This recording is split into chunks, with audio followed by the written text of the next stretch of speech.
Ah, ano po, wala eh. Nagkaroon ng something sa amin nung ex ko noon.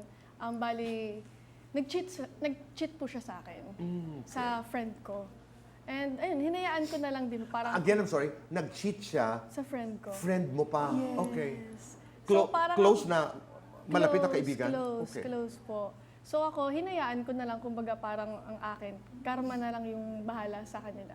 Did you have a confrontation with your friend? Hindi ko po ginawa. Natakot din po ako.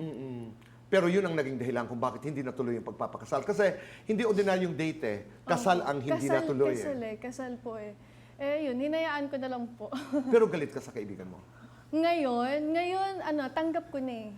Nag-usap na kayo? Hindi pa rin. Parang Oo. ang akin lang kasi, ang hirap kasing magtanim ng sama ng loob. Kasi, parang hindi ka mas mag-grow sa buhay mo kapag may sama ka ng loob sa ibang tao. At saka ang bigat sa'yo, karga mo eh. Opo.